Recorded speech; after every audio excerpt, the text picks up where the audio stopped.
Hopefully this volume is okay. We're going to, alright, just go ahead and type a new one, I guess. 1026 review session will start at 7 p.m. Alright. I will be right back. Let's make sure this will pull up first, actually.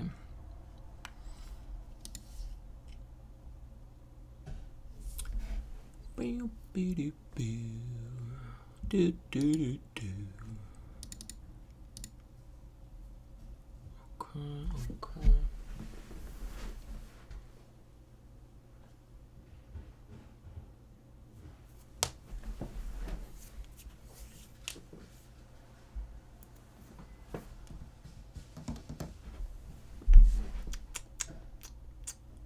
All right, so we're rocking and rolling. All right, we'll get started here right at not 4 p.m., but 7 p.m. All right, I'll be right back.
Good.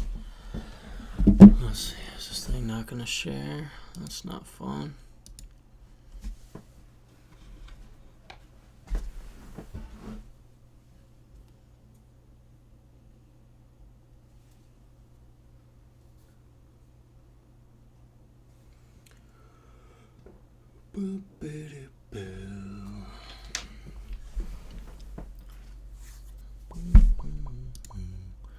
Alright, we're gonna hope this iPad screen stays sharing.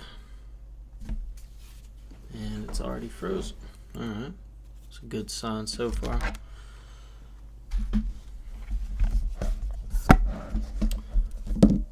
It's so obnoxious.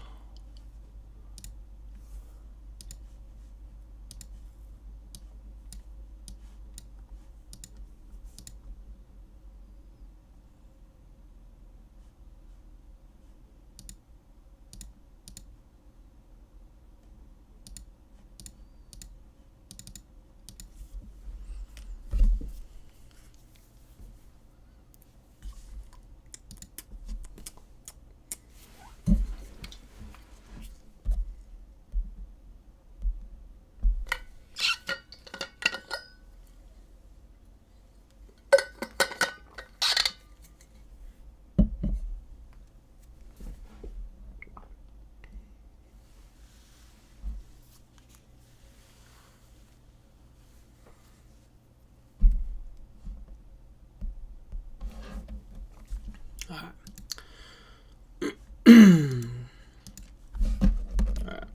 see if I have time to restart my iPad and pray that this works for the session. Holy cannoli. All right.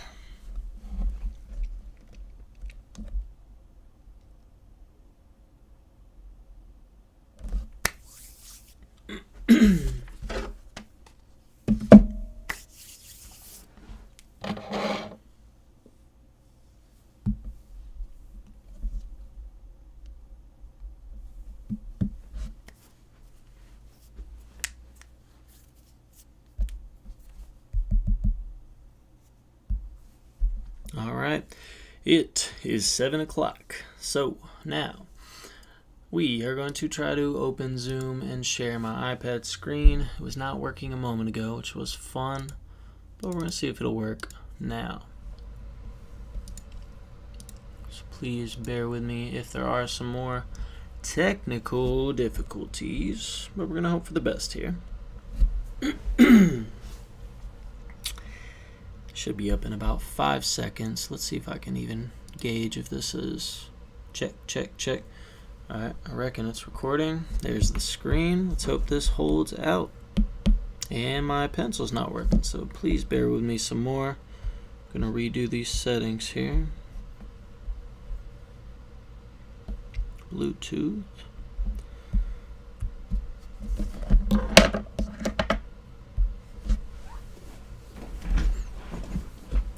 So far we have not frozen, so hopefully this is a good sign. And that took too long. Okay. Let's try it again.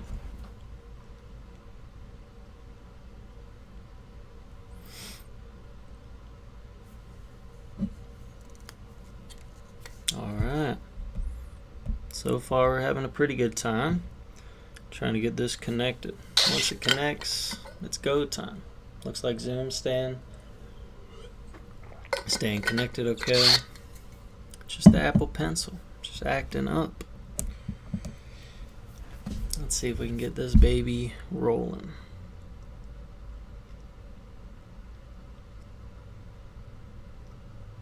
All right.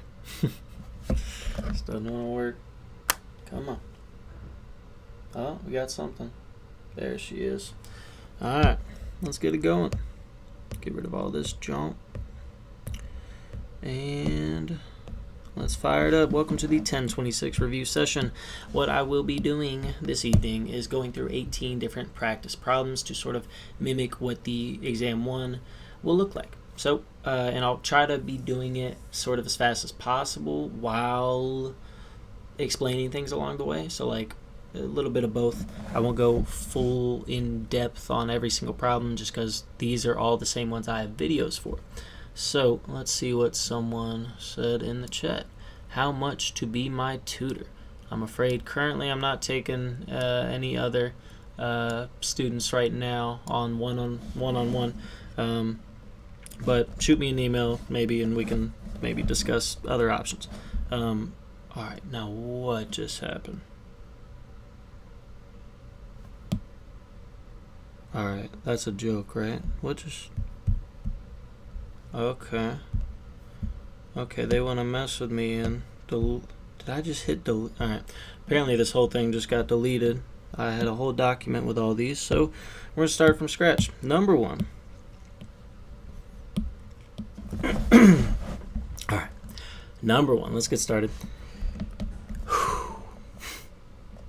In this problem, they give us a lot of information and they ask us to find k, the constant. So let's start with these first two statements here. They tell us that n is inversely proportional to the square root of m. So what this first one is basically asking us to do is set up an equation relating n and the square root of m. And when something is inversely proportional to something else, we can set it up in this form. So n is inversely proportional, meaning n will equal k divided by the square root of m.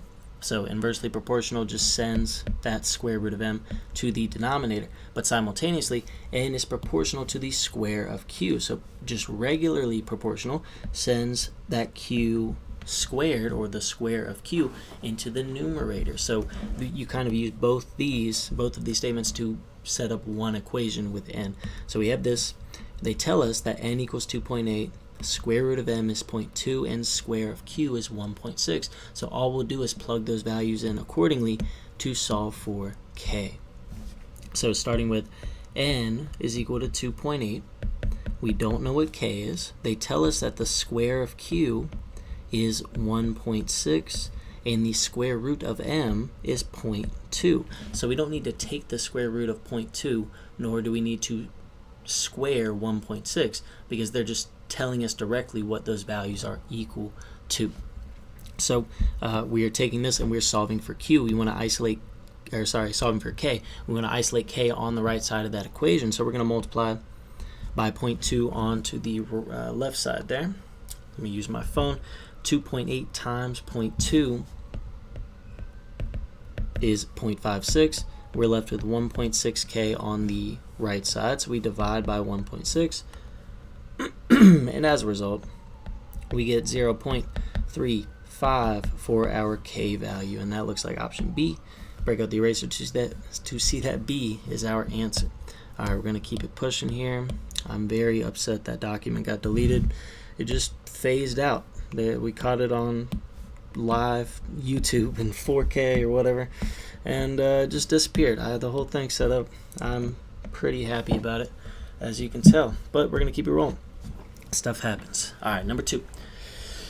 In this problem, they give us a model, so just an equation relating a bunch of different constants, and they say fits both samples below. So they give us sample 1 and they give us all this data, and they ask what is the missing data point. So the idea, because we're given everything about sample 1 but not everything about sample 2, what we're going to do is plug in everything we know about sample 1 into the equation up there, and then solve for the unknown, and then use that unknown that we just solved for to that unknown, and then we'll use all this information in sample 2 to solve for this missing link in the yellow shaded box there. So first step, plugging in everything we know with sample 1 into this equation. So q is 79.06.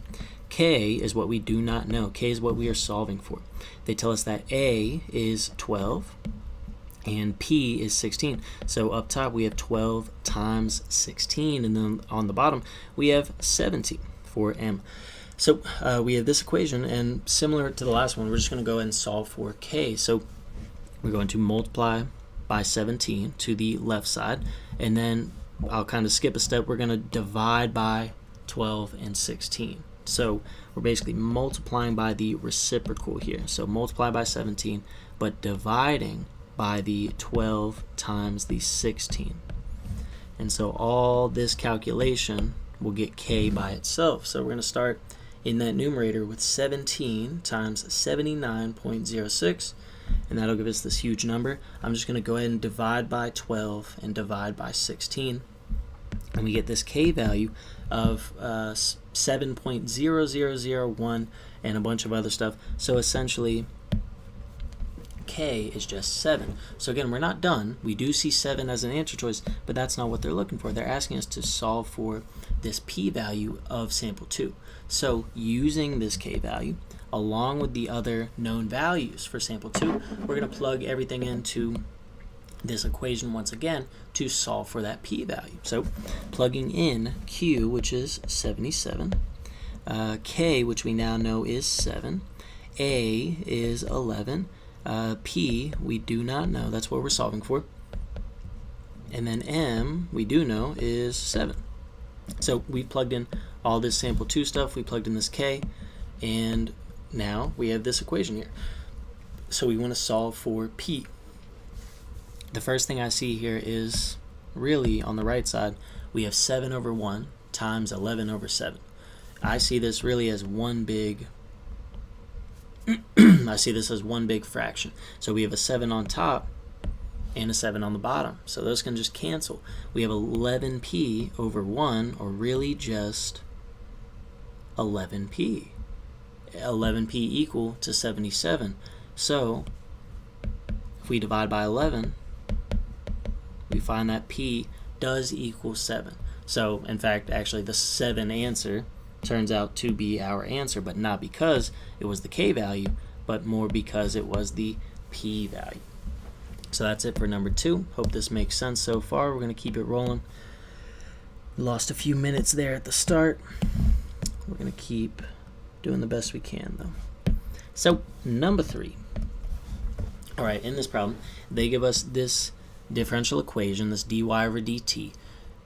The notation is not as important and really not significant to like what we're actually doing. So all they're saying is they have gathered 3 sets of values, y, a, b, and c, for 3 different answers, and they're just asking for which set of values is dy over dt, in other words, this value, the greatest.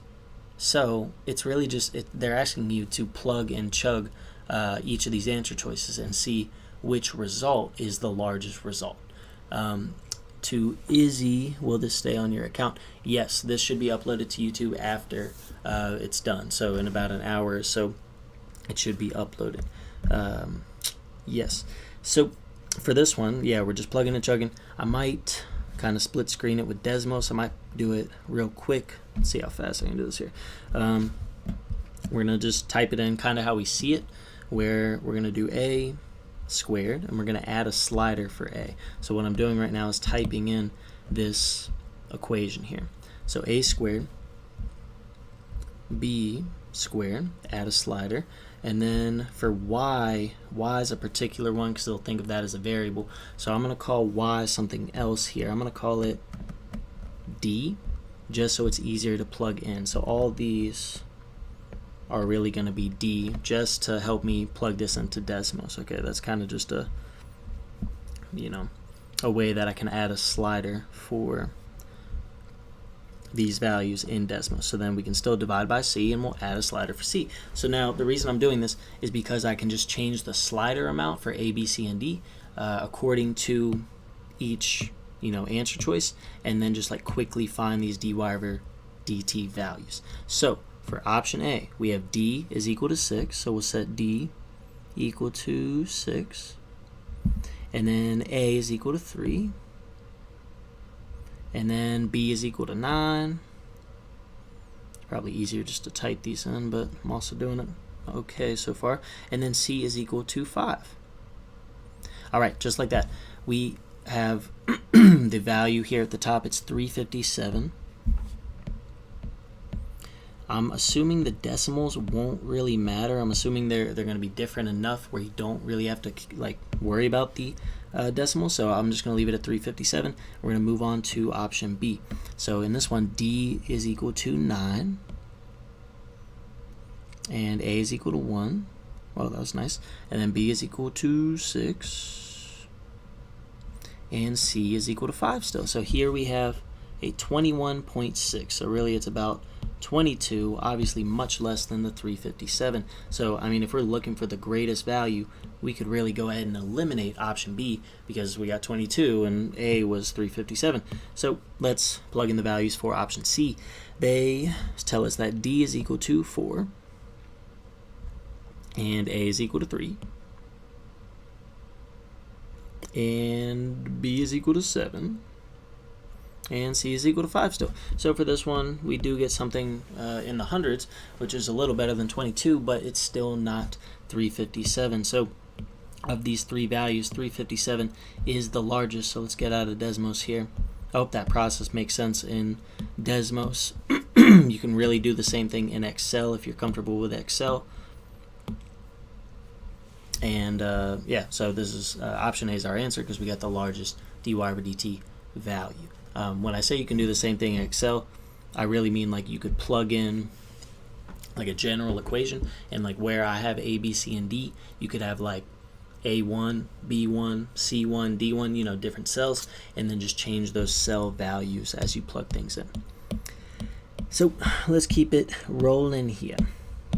Number 4. Let's go ahead and get rid of this answer. All right, and let's talk about it. They say consider the mathematical model for Fick's law. So it might be important just to memorize like a quick version of Fick's law. It does show up in 2 or 3 different problems that could possibly be on there. It might be worth it to memorize it if you have the the means. But if you're just focused on like just trying to get by, I wouldn't worry about it. It might show up 2 or 3 problems, like ever. So like there's a chance there might be 1 problem on your exam. That's my guess. Anyway, Fick's law is an equation that tells us the value for the rate of diffusion for a cell. It's like very exact, like it's very specific. So the rate of diffusion is equal to, let's see if I can remember this, there's a constant K, not as important.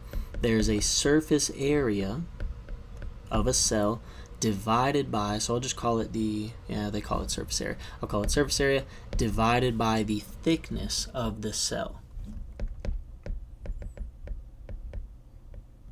It's like the thickness of the cell membrane or something. So surface area divided by thickness, and then we multiply this by the change in concentration. And so I'll call this delta C. So delta C is the change in concentration. And so, all right, so just starting with number 1, they say a researcher is analyzing Fick's law. They determine that if the cell surface area increases, then the rate of diffusion decreases. So the whole purpose of this problem really is just imagining what's going to happen if we increase this surface area, which is basically in the numerator. To kind of make this seem a little more clear, I'm just going to call it SA to make it more clear that surface area is in a numerator. So surface area is up top. They say they're going to increase the surface area. So then we want to think what's going to happen to the overall rate of diffusion value if we increase the surface area. Well, because the surface area is up top in the numerator and they're increasing it, then naturally the rate of diffusion should also increase. And that's it. But because they say it decreases, this is a false statement. Number 2. They tell us, according to Fick's law, if the change in concentration increases, again, change in concentration is on the end here, on the right. If that increases, then the rate of diffusion should also increase. And that's exactly what they say here. So that is a true statement. Number 3, researchers notice that the area of a cell decreases and the thickness of the cell's membrane decreases. So when they just say area, they're still talking about surface area. So the surface area is decreasing, but also the thickness of the cell's membrane, in other words, that denominator, is decreasing as well. So the numerator is decreasing, the denominator is decreasing. Then they say they determine the rate of diffusion must increase. So in this case, it depends. It depends on by how much the numerator and denominator are decreasing by. And because they don't tell us how much they're decreasing by, then this is a false statement. We don't know what's going to happen to the rate of diffusion unless we know by how much the surface area and the thickness are decreasing. So that's pretty much it. So it should say something like, if the surface area and the thickness are decreasing, then we don't know. We won't be able to tell what the rate of diffusion is doing or how it's changing. So that would have made it a correct answer. Anyway, only 2 is correct in this one, so that makes C our answer. All right, let's keep it pushing. That was number 4. We need number 5. Let's see. 1, 2, 3, 4, 5. Nope, that's 4 again. 1, 2, 3, 4, 5. All right. So in this one, we see C is the answer, and let's talk about why. So kind of break down this problem real briefly, and then talk about why C is the answer. So in this problem, there is a food chain where bears are on top. The bears feed on the otters. The bears also feed on the salmon, and unfortunately for the salmon, the otters also feed on the salmon. So nobody is feeding on the bears, but bears feed on otters, otters feed on salmon. So in this case, where we are trying to find the rate of change of otters, here's what should happen. If otters are being eaten by the bears, that means that the more bears there are, the more of a negative effect it's going to have on the otters. So the more bears there are, we should see a negative next to the bears, because a negative next to the bears, so here's our bears, the B right there, we see the negative out in front of it. So the more bears there are, it'll have a negative effect on the overall rate of change, the O prime, the rate of change of the otter population. However, the otters feed on the salmon. So the more salmon there are, the more positive effect it's going to have on the otter population. So when we look right here, or even let me box in the addition sign. When we look right here, we see that, where the salmon is, the overall sign is a positive sign. So because this is positive, with the salmon, it's having a positive effect on the overall O prime, or the rate of change of the otters. And then just to briefly address the last part here, the minus 0.7 times O, that's basically saying the more otters there are, it'll actually have a negative effect on the otter population. Now, why does that make sense? Well, if there are more otters, then there's basically more competition of otters preying on the limited amount of salmon that they have. And so the more otters there are, it'll have somewhat of a negative effect on the otter population because there's too much competition. So that's the best I can do in terms of explaining that. If you happen to see a B prime version, so like if they're asking for B prime instead of O prime, you are going to look for a positive otter situation, and you are going to look for a positive salmon situation, because the more otters and the more salmon there are, it's only going to have a positive effect on the bear population. Whereas if you were looking for the S prime in the answer choices, the rate of change of the salmon, you would be looking for sort of the opposite. So a negative effect because of the bears and a negative effect because of the otters. So generally, that's what we're looking for each of these situations. For time's sake, I'm going to keep it rolling. But again, if you need more of a breakdown, you can always watch the other videos on those. Let me just make sure I have the right count here. So we 1, 2, 3, 4, 5, 6. Yep. All right. So number 6. Let's get rid of that there. All right. So taking a look at this problem, they give us an H prime, they give us an L prime equation, they give us this initial H value and initial L value. Then they ask, what would you expect regarding H of 0.1 and L of 0.1? So what we're going to do first is just go ahead and plug in these initial values for H and L into H prime and L prime, and we'll talk about what to do from there. So when you look at when you look at this first equation, 7 times H of t minus 3 H of t L of t, you can really just think about it as 7H minus 3H times L. So to simplify it, 7H minus 3HL, where H is equal to 2, and fortunately L is also equal to 2. So we're just plugging in 2 and 2 for H and L. And so for H prime, we have 7 times H, which is 2, and then minus 3 times H, which is 2, times L, which is also 2. So we're just going to calculate this, and when we do, we get 14 minus 12, I think. 6 times 2 should be 12, and then altogether, we find that H prime is equal to 2. So I think the important thing here is, yes, that H prime is 2, but more so that H prime is a positive value. Okay, so we'll leave that aside for now. Let's go ahead and do L prime. L prime, same thing. We're looking up here. We can sort of ignore the of t, so H of t, L of t.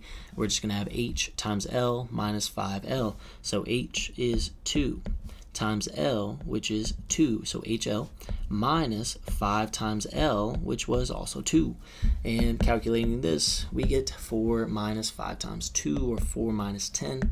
We get a negative 6, but more importantly, a negative number. So we find that L prime is negative and H prime is positive. So then they say, what would you expect regarding H of 0.1 and L of 0.1? So let's talk H's first. If we know that H equals 2, and keep in mind that's H of 0 equals 2. So what that means is when T equals 0, H equals 2. And then they ask, what would you think regarding the H value when T is not 0 anymore, but when T is 0.1? So they're wondering, what must the H value be, or how would it compare to the H value for which T equals 0? Because H prime was positive, that means H has a positive rate of change. In other words, H should be increasing over time. In other words, from 2, it should go up. It should increase to something else. So let's just make up a number. Let's say it increases to 3. This can help us compare H of 0.1 to H of 0. Well, H of 0.1 is 3 and H of 0 is 2. So 3 is greater than 2. In other words, H of 0.1 is greater than H of 0. Again, the 3 was just made up. We could have picked any value. The main piece was that whatever H of 0.1 was greater than H of 0. Because H prime was positive, therefore H was increasing. So we're looking for one of these answers and not one of these where they show H of 0.1 is less than H of 0. So now we just do the same sort of analysis for the L values. So they also tell us, I'll try to do it down here a little bit neater, they tell us that L of 0 is 2. But we just found that L prime is a negative value, which means L should be decreasing as the T values get larger. So as T goes from 0 to 0.1, the L value should be decreasing. So if it was 2 originally, we must get something lower, for example, 1. So L of 0.1 is 1 and L of 0 is 2. So L of 0.1 is less than L of 0. In other words, 1 is less than 2. This is what we're looking for in our answer choices. So L of 0.1 to be less than L of 0. And so between our remaining answers, yeah, it looks like A is our best choice. All right. Hope that makes some sense. Again, you can always look at the longer videos for more of a breakdown. Let's keep it rolling though. Here's a fun one. This is, it kind of branches off of the SIR models, which might be a reasonable thing to memorize. Maybe, maybe not. There's a chance they might actually have a problem that has the SIR model in it. For this problem, I would say just knowing the I prime is the most important. And so the I prime equation is this. So the I prime in the SIR model is A times I times S minus B times I. Now, I've never understood why what I'm about to do works. So this is the original I prime. But in this particular problem, it seems to only work when you get rid of this I on the end. Why? I don't know. Maybe it's a variation of the I prime equation that I'm just not familiar with, but here's what we're going to use, is this I prime equation. So let's get started. They're basically giving us information here, and they're asking us to solve for A and B. Now, the B is very easy. The B comes from the number of days it takes to recover. So B is always 1 divided by the days to recover.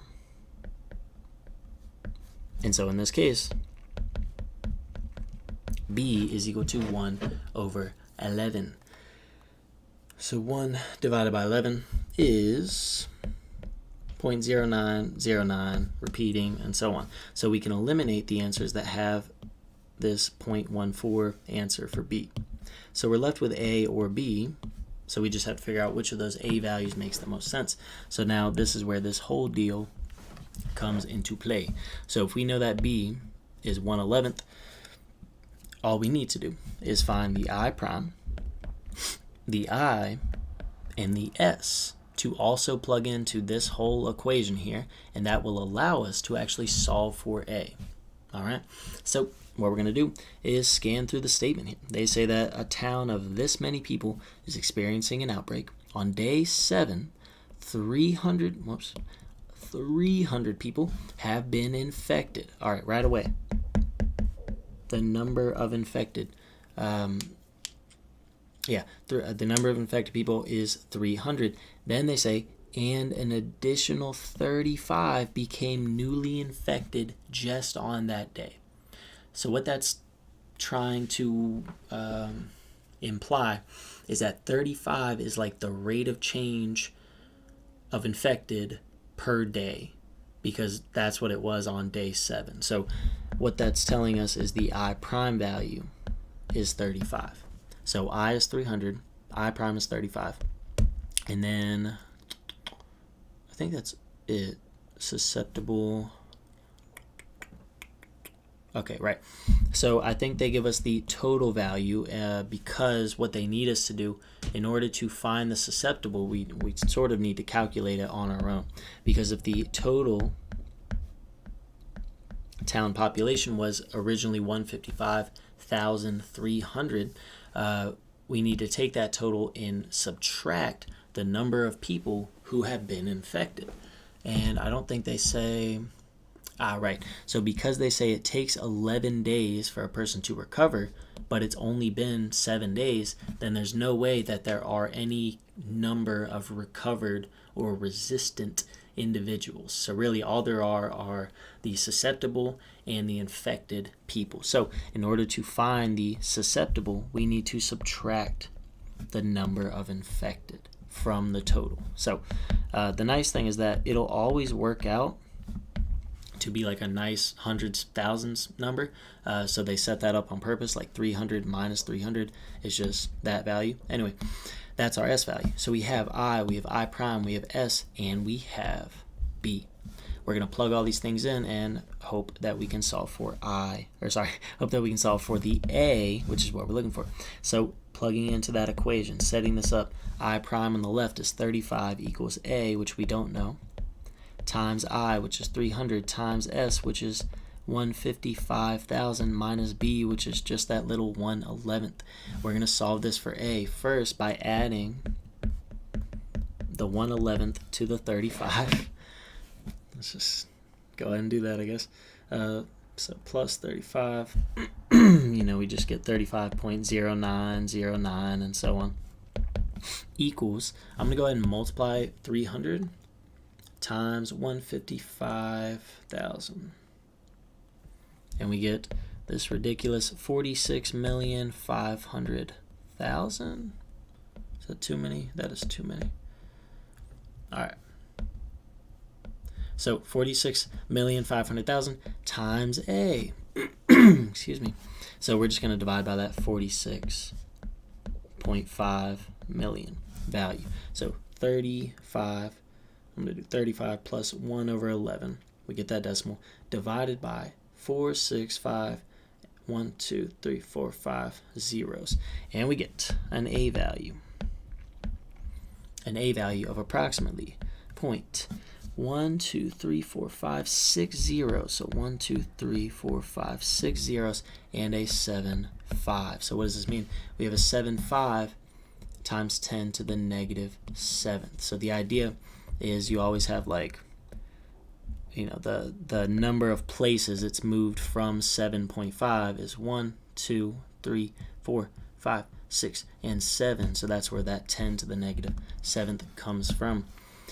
And that's the one with our correct B value, obviously. Yeah, that's pretty much it. So knowing this modified version of I prime is pretty necessary for this one. Yeah, let's keep it rolling. What number was this? That was 6, so this was number 7. Let's keep going.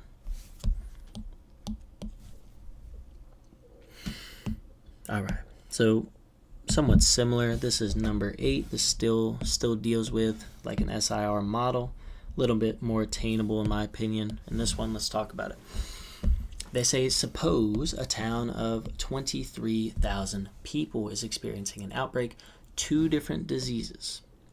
Once individuals recover, they are resistant to both diseases. So let's stop right here. They are resistant to both diseases, which means you can form a resistance to diseases, which means the resistant value will not be 0. There has to be some number of resistance of resistant individuals if they can build a resistance. All right.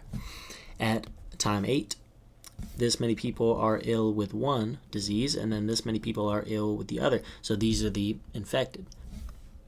They say 6440 have been ill and have recovered. So really, that's where they tell us the number of recovered, if I'm not mistaken. Yeah, that's pretty much it. So really, they give us the R value right away. So it's either one of these with the 6440 with that recovered amount. The reason I sort of highlighted this statement here at the front is because there are versions where they say with a disease, individuals cannot form a resistance to it. You know, they are susceptible to it even after they have had it. And in those cases, the resistant count would be 0 because no one's resistant if they can just keep catching the disease over and over again. So watch out for those versions of this problem. Let's keep going. We're looking for the number of susceptible individuals now. So we don't know whether it's 14,000 or 8,000. So here's how this works. There's a total of 23,000 at the start, right? And then there's the number of people who have been ill and who have recovered, the resistant people. So they are no longer susceptible. So we can, take them out of the count for these susceptible individuals. There are also the people who currently have one of the diseases. So we're talking about the 5796 people who have one disease and the 2484 that have the other disease. These people are taken out of the count of being susceptible because they already have the disease. And once they have had it and it's gone, they'll no longer be susceptible to it. So we're basically just subtracting all these values and seeing what we get. So the total minus the resistant minus the infected. 23,000 minus 6440 minus 5796 minus 2484, and we get 8280. And that looks like option E. All right. Hope that makes some sense. Let's keep it rolling. How are we doing on time? We're doing okay. Let's see if we can pick up the pace a little bit. That was what? Just number 8. All right, number 9.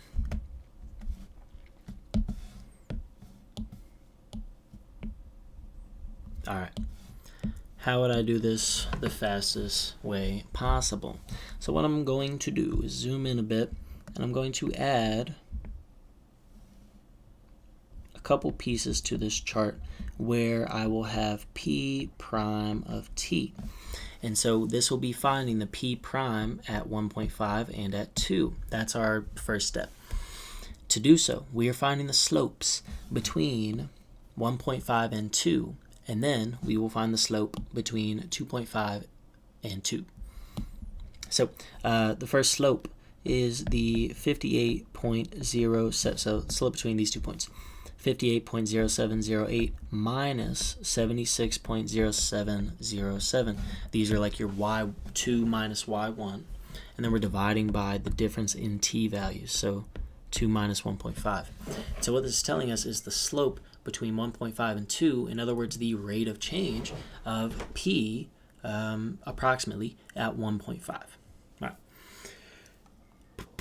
So calculating this in my phone, we get 58.0708 minus 76.0707, and we get about negative 18, and then we divide that by 2 minus 1.5. In other words, divide by 0.5. And we get about negative 35.999. I'm just going to go ahead and call it negative 36. So that is our p prime value just for 1.5. So now let's go ahead and find the slope between these 2 points. And finding the slope between these 2 points will tell us the p prime at 2. So again, 44, I'm just going to like shorthand it. I'm going to do 44 minus the 58 and then divide it by 2.5 minus 2. So hopefully that makes sense. It's these values that I'm subtracting. So 44.3301 minus 58.0708. That'll give us a weird negative number. And then we divide again by 0.5. That's still the difference there. So we get about negative 27.48. All right, so we have some p prime values now. Here's what we do.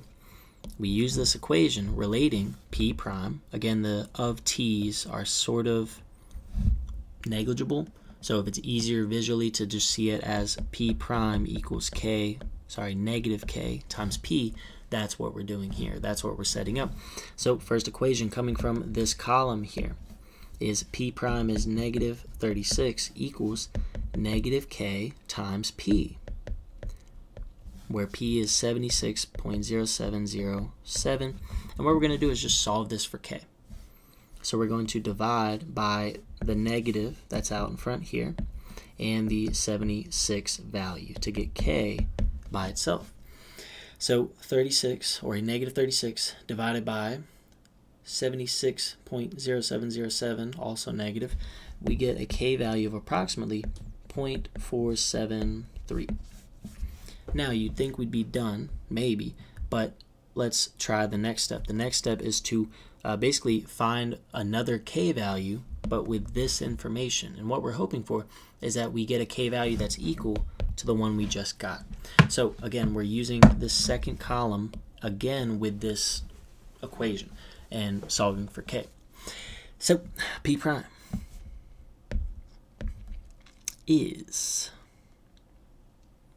now why do I feel like, did I do that right the first time? Now I'm looking at it, second guessing it. I don't know, let's keep it pushing. So negative 27.48, we can always correct if need be, equals negative k times p, where p is the 58.0708. You get the idea. So we're going to divide by negative 58, that one value, to get k by itself. So we're looking at 27.48 divided by 58.0708. I've just left off the negatives because overall the k value will become positive. Now we get 0.473, and look at that, we have a match between these k values. Again, we saw 0.4, so I really couldn't see it because I had blocked it off here, but we did see 0.47 as the k value off the start. But we needed to do that second column to find this k value as well to confirm that it was consistent throughout the chart. Really, we just needed to check 2 k values. There's no need to go through the whole chart, but just confirming 2 of them gives us enough information to say that this will be the k value. In other words, to determine if p is modeled well by that equation, because we got the same k value for both columns, that is what we use to determine that it's modeled well. Had we gotten 2 different k values, B would have been our answer. All right, hope that makes some sense. Let's keep it rolling. Again, if you need breakdowns of any of these are all the same problems that I have videos of, so feel free to check those out. This is number 10. Now, these are fun ones. We're dealing with some slope fields. Let's talk through it. Let's eliminate options as we go through. So slope fields, what are they? They tell us the slope. They're indicating the slope at any one location or any one t, y ordered pair. They're indicating the slope with like how they're slanted, basically. So let's talk about this. Y prime equals 1. So again, y prime is a rate of change, therefore it represents a slope at any one point. If y prime equals 1, that means the slope is 1. And because this isn't dependent on any t or y values, really all the slopes should be 1 in this graph. And clearly they are all changing from, there's a lot of change going on. They're not staying a constant 1 the entire time. So A is not our answer. If they say y prime is 0, that means the slope is 0 for all t and y values. And we definitely don't see flat slopes all the way through here, right? So B is not our answer. Now, these ones are a little trickier. Let's talk through them. Option C, y prime is equal to y. So what this means is the slopes, the y primes, are solely dependent on the y values. So, in other words, if we plugged in y equals -3, we should get, if we plug in -3 here, we should get y prime values of -3. Well, what does a slope of -3 look like? It looks, negative and pretty steep. Is that what these slopes look like at -3? No. More importantly, the slopes are changing across y equals -3. And so had C been the answer, we would have had the same slope all the way across, but we don't even have a constant slope all the way through. And so it can't be that one. So let's talk about why D is correct briefly. Y prime, the slopes, are dependent on t. In other words, as t changes, as we go from left to right, that's what's changing the slopes. So let's start with t equals 0, plugged in here. If we plug in t equals 0, we find that y prime is 0. And that is why along t equals 0, or x equals 0, that's why we see all these flat 0 slope lines all the way through that vertical t equals 0. And that is also why, let's say we plugged in t equals 3 in here, then we would get y prime equals 3. So that is why at t equals 3, we have slopes of 3 consistently from top to bottom. And that's the idea. So you could memorize, what each of these graphs looks like. There's only 4 examples, but hopefully that breakdown helps a little more with the understanding behind everything. So jumping into this one, was this number 11? Number 11.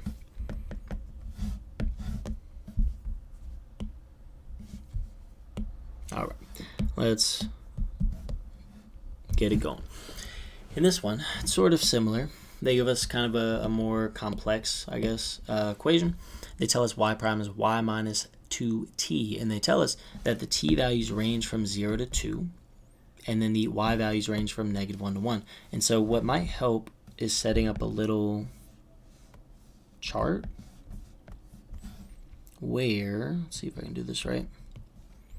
We're going to put y values on the edge here.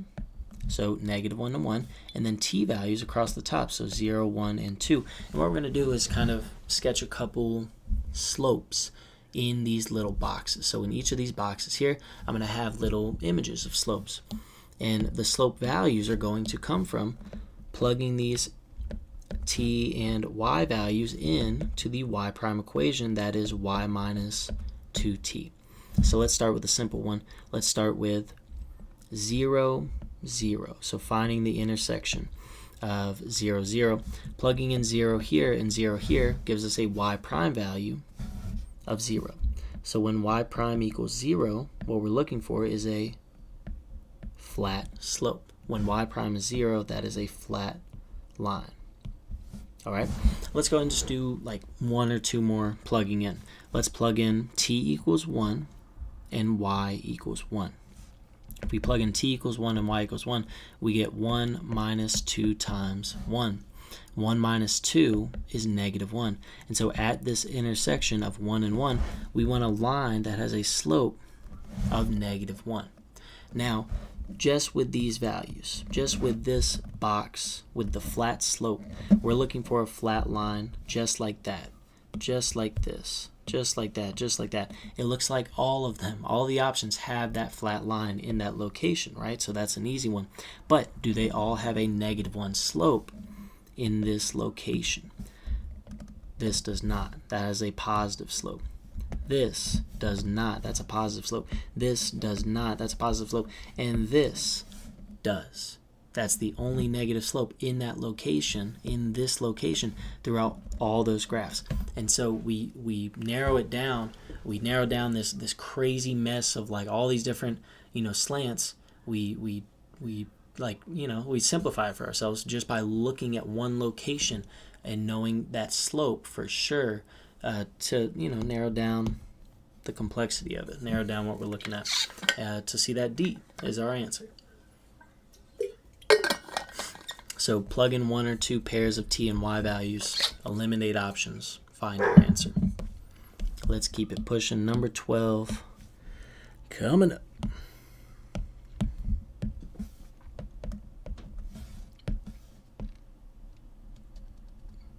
All right.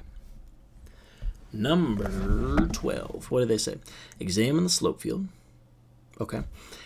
If the initial condition, y of 0 equals 2.5, if that's the initial condition, which of the following is true regarding y of 4? Okay, so here's how this works. They are giving us a t value of 0 and a y value of 2.5. And so we're going to start by putting a solid dot at that location. So 0, 2.5. So looking at our graph, 0, 2.5 is way up here. And the arrows are shooting down already.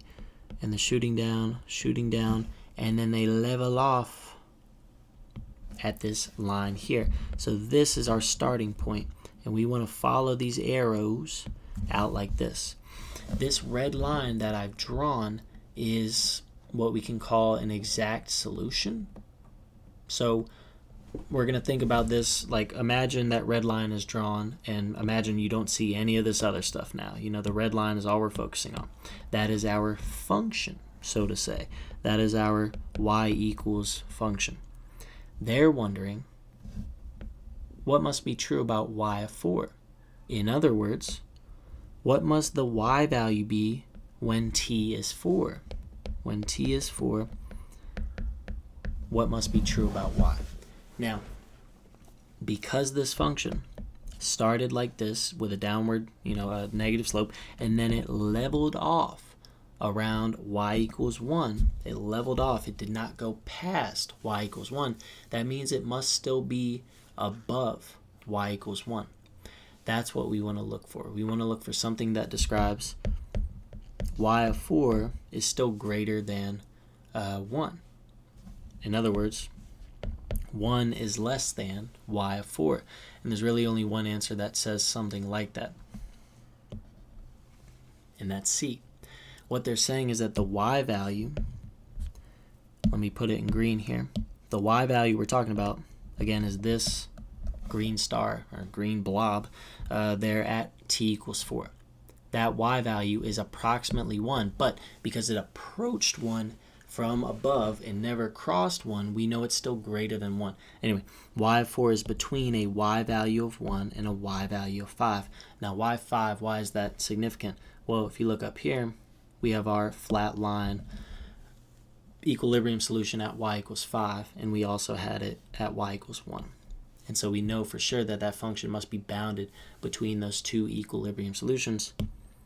Therefore, C is our answer. So essentially, had the initial condition started, say, like, I don't know, up here above 5, then what would have happened? It would have stayed above 5. So it could have gone down, or it could have even gone up to infinity, whatever. It's basically just like wherever it starts, whatever region it starts in, it's going to stay in that region dependent on like what the equilibrium solutions are. All right, so let's keep it going. To kind of touch on this green dot actually, so I didn't really finish that explanation. If this is above y equals 5, then it would have been something like this. Y of 4 is greater than 5. All right, now that that's done, we're going to number 13. How are we doing on time? Whew, doing okay. That was that one. Oh, these ones are quick. All right, let's talk through this. Number 13.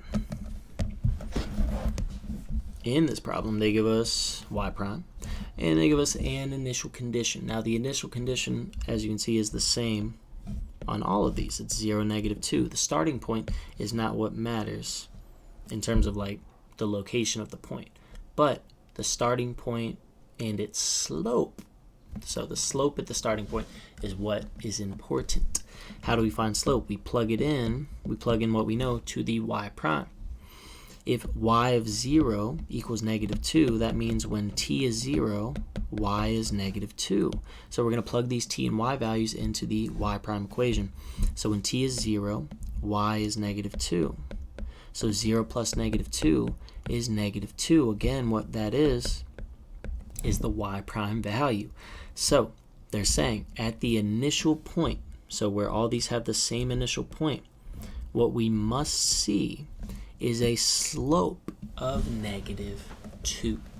Now, graph 1 starts off with a positive slope. That's not -2.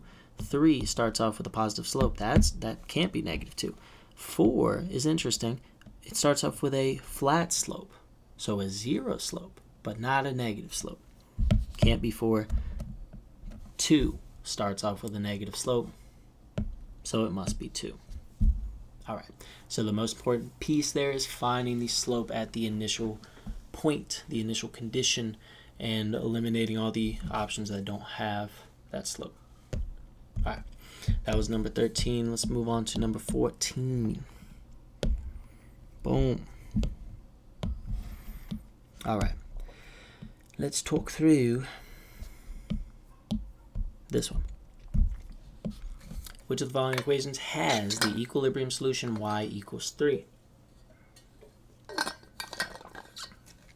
We briefly saw something about equilibrium solutions on the graph. You know, it's where the graphs have like those flat slope field areas. And that is really a result of certain y values for which when they're plugged into y prime, they make y prime, or the slopes, equal to 0. So that's all they're asking here. If they give us 3 different y primes, they're asking which of these would equal 0 when we plug in y equals 3. So you can plug and chug y equals 3 into all these to see which one gives you 0, and that would confirm that it is an equilibrium solution if it does equal 0, or if you prefer factoring, I'll kind of go about it in a factoring way here. So y times y minus 3. And if we know that 3 will make y minus 3 equal to 0, because 3 minus 3, so when we plug in 3 in for y, we know that 3 minus 3 is 0, so we know that A has the equilibrium solution y equals 3. It's like a solution to y prime equaling 0. So we know A looks good. If we factor B here, we get y minus 3, y minus 3. Yeah, and because we have y minus 3, we know that y equals 3 would make both those factors equal to 0. Therefore, y prime equals 0. And then for this last one, if we factor out a 4, we have t minus 3. So 3 would also make that equal to 0. So it looks like A, B, and C, I believe, are the answers. But it's funny. This one has gotten me in the past. Now what? I was going to say all of them, right? They almost got me. They did. They really did get me. I would have gotten this wrong. So learn from my mistakes. What do you notice about C compared to the first two? But A and B. That's right. C has a t value, not a y value. So y prime would not equal 0 at y equals 3. Why? Because there are no y's. There are no y's in this equation to plug in a 3 to even get a y prime equal to 0. So t equals 3 would make y prime equal to 0, but not y equals 3. So learn from my mistakes. The answer here is just A and B. So watch out for them throwing some t terms in there. All right. Let's move on. I don't even, what number is that? 15, 13. So this was 14. Let's move on to 15.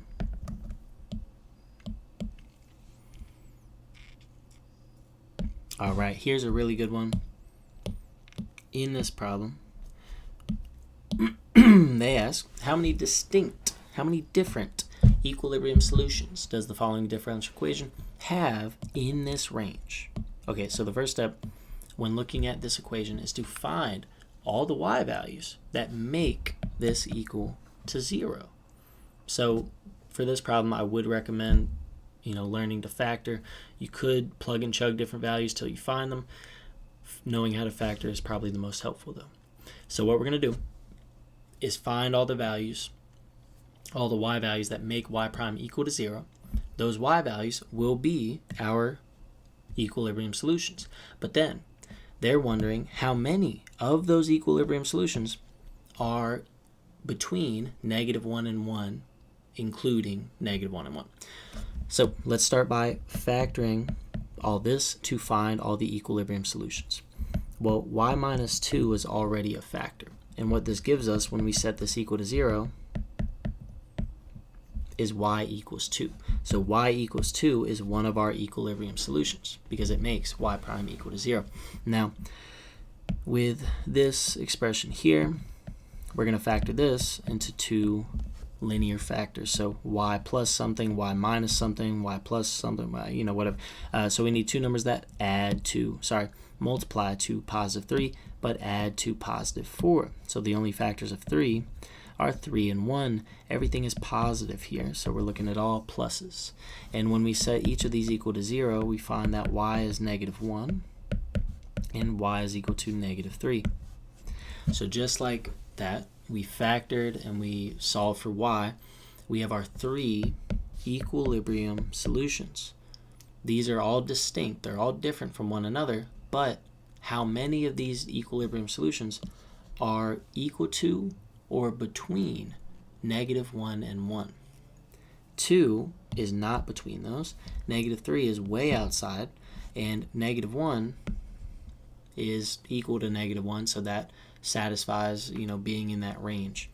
And so 1 out of our 3 equilibrium solutions were in that range. So just one distinct equilibrium solution is in that range. That was number 15. Let's move on to number 16.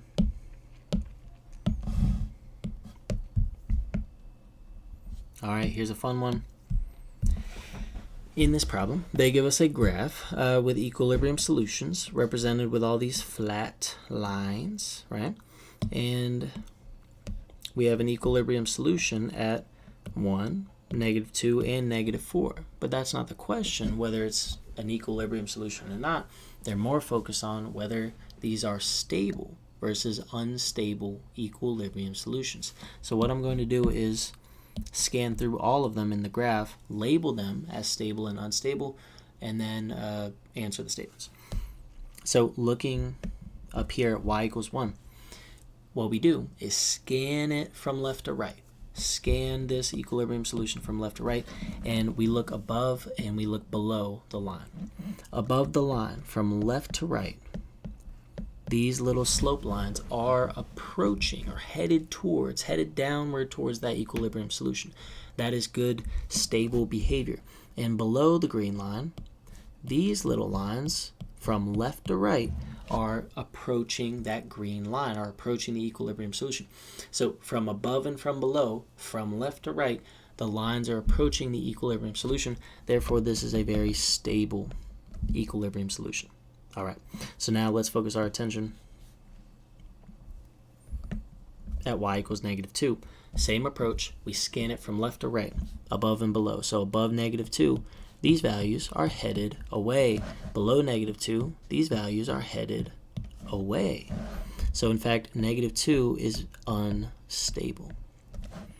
So 1 was stable, so I'll say stable for y equals 1, unstable for -2. And then the last one here, we're looking at -4. From left to right, these values are approaching -4. From left to right, these values are approaching -4. So above and below, from left to right, the values are approaching y equals -4. So this is a stable equilibrium solution at y equals not 4, but -4. And that's it. So we have stable y equals 1. All right, so let's go through each of these statements. 1, -4 is a stable equilibrium solution. That's exactly what we said. That is a true statement. Number 2, -2 is a stable equilibrium solution. We said that -2 was unstable, so We call that false. Number 3, y equals 1 is a stable equilibrium solution. That is what we said, so that must be true. Looks like 1 and 3 are correct. All right. That was number, man, I still didn't number that one. Was that 16? That was 16. Oh, I did that in green. Hold up, that's going to kill me. Got to do it in red. Been doing red the whole time. All right. Doing pretty okay on time. We caught up quite a bit. Number 17, let's break it out. Looking at this one, this is a super fun problem. And this one we get to draw our own sketch. I might make this a little bit smaller so we have more sketch room. All right, let's break it downtown. There's a lot of information here. Let's see. Yep. Okay. We're going to make a big y-axis. Then we're going to make a little x-axis or t-axis. And what do they tell us first? They tell us it has 3 equilibrium solutions at -1, -6, and +8. So we're going to throw an 8, a -1, and a -6 on the equilibrium solutions, or really on the y-axis. And then we'll kind of do these little equilibrium solution dividers. So what this does is sort of break our graph into boundaries, into sections. Then they tell us a bunch of different info regarding y prime values at different y values. Now let's talk about what this is doing. Y prime is equal to -6 when y equals 0. So at y equals 0, they say y prime is -6. So all this says, really all we're focusing on is whether it has positive or negative y prime values. Because y prime is -6, that tells us we have a negative slope across the y value of 0. So that's it. We just draw those lines. We move on to the next one. When y is -2, so we're looking down here at -2, the y prime value is 9. In other words, a very positive slope. And these slope lines can sort of fill in whichever section on the graph we are in. In other words, I could keep doing these negative slopes within this region if I wanted to, because what they're doing is giving us a slope for each region. So now at y equals 12, so way up here, the slopes are -9, so just negative heading towards that 8 equilibrium solution. And then when y is -12, so way down here, we're looking at a y prime of +8. So positive slopes heading up like this. Now, they are only asking about y equals -6 and y equals 8. So our main focuses are at y equals 8 and -6. So let's talk 8 first. From left to right, we're analyzing whether it's stable or unstable. These lines are approaching 8 from above, from left to right. However, the lines below 8 are heading away from it, from left to right. Therefore, 8 is unstable. So we need both above and below lines to approach 8 if it's going to be stable. So unfortunately, 8 is unstable. All right, so that looks like option A, not B, not C, and that's a option D is still a contender. Let's look at -6. -6 from left to right. These values are headed away from -6. These values below are headed towards -6. But automatically, when we saw values headed away from -6, that tells us that -6 is an unstable equilibrium solution. So what that means is unstable, unstable, both -6 and 8 are unstable. All right. We just have one more problem to go over. Whoever's in here, God bless you. Let's keep it going. I'm going to do just number 18 to wrap this thing off. Wrap this thing up. I don't know. This is kind of a longer problem too. Let's see how fast we can do it. In this problem, they give us x prime equals all this stuff. They say that x represents the population of species x. They give us that x equals 0.97 when t equals 0. They're giving us an initial value, an initial condition. Then they say if a equals this and b equals this, what can be said about the population in the long run? So I want to say there's at least like 2 or 3 different parts of this problem. Let's see if I can remember it. First of all, we're going to start with just plugging in what we know. All right. So we know that when t is 0, x equals 0.97. Let's see where that gets us. So plugging in to the equation at the top, plugging in 0.97 wherever we see x, we have a times x times 1 minus x minus b. All right, what does this tell us? This tells us that x prime is equal to, I guess, 0.97. I'm going to just keep it in order here. 0.97 times, so 1 minus 0.97 is just 0.3 minus b. And let's go ahead and multiply these numbers. Why not? 0.97 times 0.03 gives us 0.0291 minus b equals x prime. So this is a nice nifty little equation relating a and b and x prime. So what do we know? They tell us that if a is that and b is that. Okay. Yeah. You know what? I'm just going to go ahead and plug in the a and b values to this too. So we're going to plug in a is 0.8. So 0.8 for a and 0.04 for b. And this is nice because this gives us an x prime value. Let's go ahead and just calculate all of this. So what we're going to do is 0.8 times 0.0291 minus 0.04. And this gives us this x prime value of a negative 0.0167-ish. This is telling us that the rate of change of x is negative, and it is negative right off the start because it was right at t equals 0 that the x value is 0.97, and that is the information that we plugged into x prime. So negative off start, or I might say it's decreasing. The x population is decreasing off the start. And so what else do we know here? That's right, we want to find the equilibrium solutions of this function. That's what we wanted to do. Yes, okay. Because that'll help us identify where it levels off. Okay. So we're dealing with the equilibrium solution still. So really we do want to know where x prime is equal to 0. And where x prime is equal to 0, that means we're really trying to find the x value where that occurs. Okay, so we're going to plug in a and b, but leave x alone. So a and b, we're plugging in 0.8. We have x, we have 1 minus x, and we have minus the b value, which is 0.04. And our goal is to find when is this, or what is the x value for which all of this is equal to 0. Now what might help is going ahead and expanding all this, because I think what we might get is some sort of quadratic or x squared expression.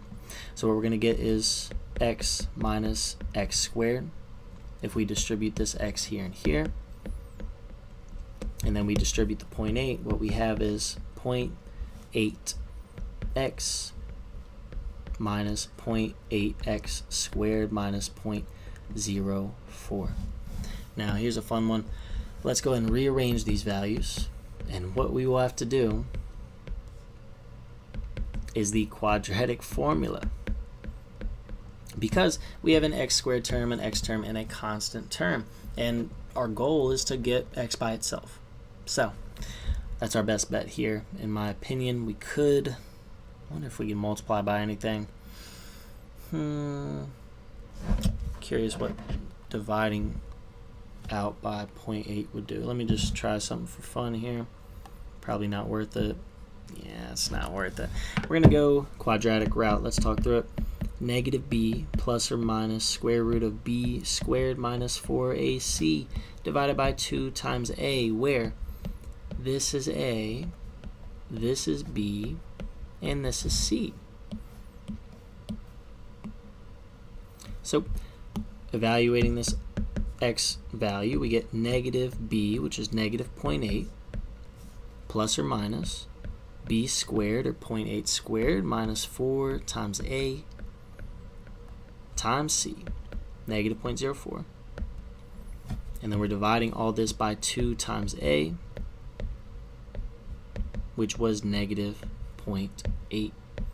All right, here's a fun one. Let's go ahead and calculate what's in the square root there. So 0.8 squared. And then we have 3 negatives. So negative, negative, negative. The whole thing's going to end up negative on that side. So we'll have minus 4 times 0.8 times 0.04. We get this 0.512 underneath the square root. So what I have so far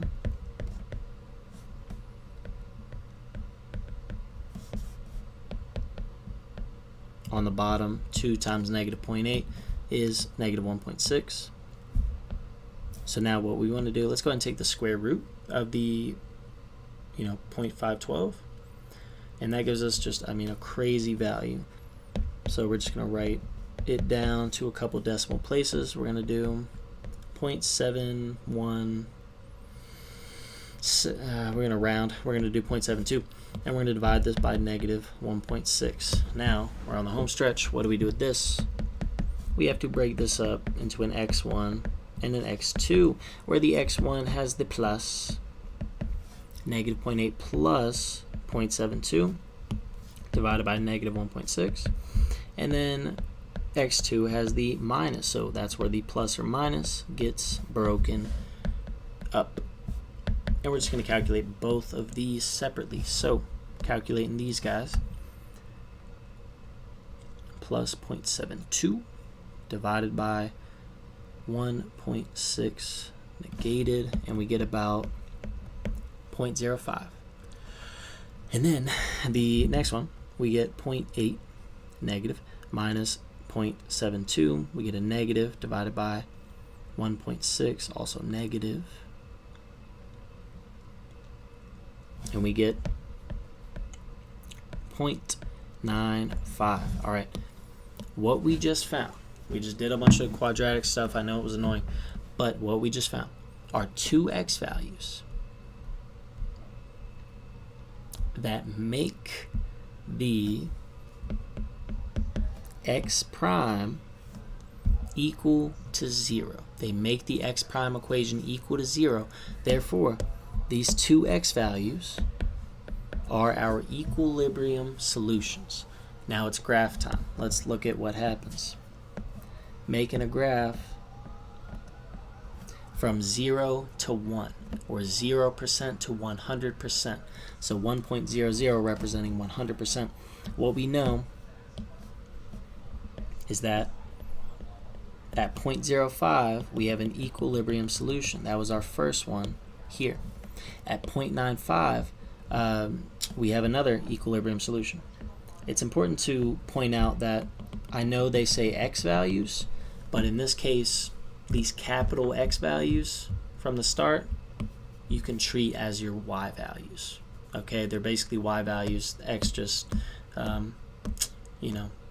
unfortunately, it complicates things. So, what else do we know? We have our equilibrium solutions graphed. We know that this is our initial point, right? This is our initial point. T of 0, t equals 0 corresponds to x equals 0.97. So keep in mind, this is the t-axis, this is the x-axis. At t equals 0, we have 0.97. So way up here, we have 0.97 as the x value on the x-axis, which is more commonly known as the y-axis. Now the last piece of information is this that we found at the start. We found that x prime is negative off the start when t equals 0. In other words, the x value is decreasing right off that starting point. So we have these equilibrium solutions, the dashed lines. We have our initial point, and what we know, what the most important piece is that because it's decreasing off the start, but then it hits this equilibrium solution, then it will level off at 0.95. That's it. So we found the equilibrium solutions by doing quadratic formula with A and B plugged into this equation right off the start. We plug A and B in, and we set it equal to 0, expand it to get it in its quadratic form with the x squared, x, and constant. We use quadratic formula to get the equilibrium solutions. We graphed those. We got the starting point, which they gave us, the 0 and 0.97. We plotted that on that vertical x-axis, and then we got the slope, the x prime value at this ordered pair with the A and B also plugged in, and that told us it was negative or decreasing towards 0.95. So 0.95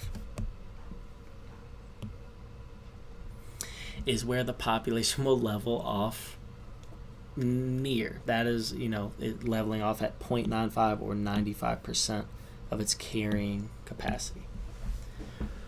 All right, fun problem, right? Personally, might not be worth learning this one. This one's kind of a beast. If you're feeling like you're struggling already, I would highly encourage just know how to do more problems than a very hard problem. Ultimately, in the end, that's going to be a better approach. Just quantity over a hard problem. I don't know, not quality, but yeah, you get it. All right, I'm beat. For the rest of this video, I'm just gonna scroll through all the work we did tonight so you can get a quick glimpse at everything we did. All right, I know no one's watching this right now, at least live, but if you're watching this video back, I appreciate you watching it. I hope this video helped. If it helped and you feel so inclined, I encourage you to donate to my Venmo at Carter D. So that is 3 E's, Carter D, if you feel so inclined. Yeah. I can't even speak. I'm so dead right now. All right. If you have any questions on any math stuff now or going forward, keep in mind you can always email me at carterdmath@gmail.com. I'm always happy to answer any questions y'all have on anything. You're not alone in this class. A lot of people are struggling, but I'm happy to help as many people as I can, as best I can. You know what I mean? I'm just a person, but, best I can. All right, I don't even know what I'm saying. Let's scroll through this thing and wrap this video up here. I hope all this live stuff is still working here. I hope my mic's still good. I hope all this is coming through straight. All that jazz.